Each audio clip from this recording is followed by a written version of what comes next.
Tresya Menurung, saya dari kelas 11 IPA 3. Di sini saya akan menjelaskan mengenai sistem endokrin pada tubuh manusia. Sistem endokrin merupakan sistem kontrol kelenjar yang tidak mempunyai saluran dan menghasilkan sebuah hormon. Di dalam tubuh manusia, kelenjar endokrin itu bermacam-macam. Untuk letaknya bisa disimak pada video berikut ini. Yang pertama organnya yaitu kelenjar hipotalamus. Hipotalamus merupakan bagian dari otak yang mengeluarkan bahan kimia berupa hormon yang dibutuhkan tubuh untuk mengendalikan organ dan sel-sel tubuh. Fungsinya memastikan dan mempertahankan semua sistem tubuh berjalan stabil. Hormon yang dihasilkan oleh hipotalamus ini adalah antidiuretik sebagai keseimbangan darah, dan juga ada oksitosin yang membantu dalam proses persalinan. Gangguan pada hipotalamus ini berupa infeksi dan peradangan, gangguan pembuluh darah di otak, dan juga kelainan genetik. Yang kedua ada hipofisis, merupakan kelenjar yang terletak di bagian bawah otak dengan fungsi menghasilkan hormon yang mengatur berbagai fungsi organ tubuh. Hipofisis mempunyai 3 lobus. Yang pertama ada lobus anterior atau bagian depan yang menghasilkan hormon tirotropin yang bekerja pada sistem sekresi. Yang kedua ada lobus intermediate atau bagian tengah yang di beberapa hewan menghasilkan melanocyte stimulating hormone, berfungsi menyintesis melanin atau pigmen warna. Yang ketiga ada lobus posterior, bagian belakang, menghasilkan hormon antidiuretik, yaitu menurunkan volume urin dan menaikkan tekanan darah. Lalu ada juga hormon oksitosin, menstimulasi kontraksi sel otot polos pada rahim. Di dalam hipofisis juga mempunyai gangguan, yaitu hipopituitarisme, di mana penyakit yang terjadi akibat kurangnya hormon yang dihasilkan kelenjar otak atau kelenjar pituitari. Berat badan tubuh bisa turun hingga mandul. Yang berikutnya ada paratiroid, merupakan kelenjar penghasil hormon paratiroid yang berperan penting dalam mengatur kadar kalsium dalam darah. Terletak di leher, tepatnya di belakang kelenjar tiroid. Berfungsi merangsang pembentukan vitamin D pada ginjal, terus juga meningkatkan penyerapan kalsium di ginjal. Hormon yang dihasilkan yaitu parathormon atau PTH.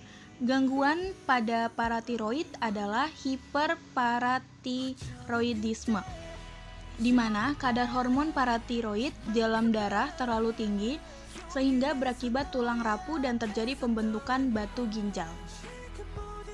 Yang berikutnya ada kelenjar tiroid, merupakan salah satu dari kelenjar endokrin terbesar pada tubuh manusia. Letaknya di depan leher, sedikit di bawah laring. Berfungsi mengatur kecepatan tubuh dalam pembakaran energi dan juga pembuatan protein.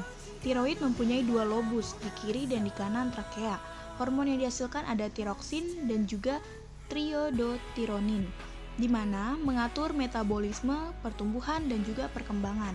Yang kedua ada kalsitonin, menurunkan kadar kalsium dalam darah. Gangguan pada tiroid, contohnya ada penyakit tiroid, di mana kelenjar tiroid mengalami perubahan bentuk dan sedikit. Yang berikutnya ada kelenjar timus. Kelenjar timus mempunyai peran penting dalam sistem kekebalan tubuh. Terletak di antara rongga dada, di belakang tulang dada, dan di antara paru-paru.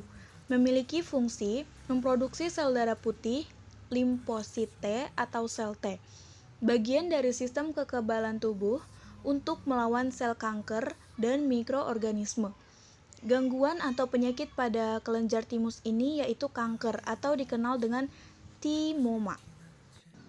Berikutnya ada kelenjar adrenal, kelenjar kecil yang berperan dalam memproduksi beberapa jenis hormon dalam tubuh.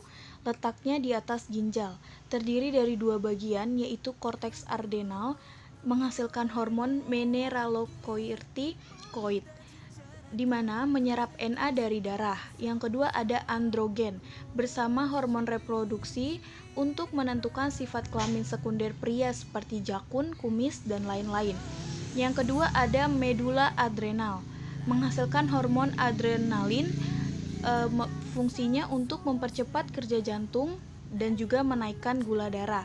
Yang kedua ada noradrenalin, menurunkan tekanan darah dan denyut jantung. Gangguan pada kelenjar adrenal yaitu sindrom Cushing, di mana kelebihan hormon kortisol dalam waktu lama.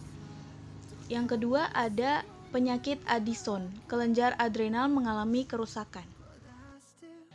Yang berikutnya ada pankreas, organ kelenjar yang memanjang pada dinding posterior abdomen di belakang lambung. Hormon yang dihasilkan yaitu insulin, mengubah glukosa menjadi glikogen di dalam hati dan otot, dan juga menurunkan kadar gula. Yang kedua ada glikagon, mengubah glikogen menjadi glukosa. Gangguan atau penyakit pada pankreas ini adalah kencing manis, di mana kekurangan hormon insulin. Organ yang terakhir yaitu gonad, kelenjar seks atau reproduksi yang menghasilkan gamet, sel germinal, dari suatu organisme. Pada wanita, menghasilkan hormon estrogen yang berfungsi merangsang pertumbuhan kelamin sekunder wanita. Contohnya, memelihara kehamilan, perkembangan, pertumbuhan kelenjar air susu. Sedangkan pada laki-laki, hormon testosteron berpengaruh terhadap pertumbuhan sekunder pada pria, seperti suara berat, kumis, atau janggut. Gangguan pada gonad ini disebut hipogonadisme, yaitu gangguan hormon pria dan wanita, kondisi di mana kelenjar seks atau gonad sangat sedikit atau tidak menghasilkan hormon seks.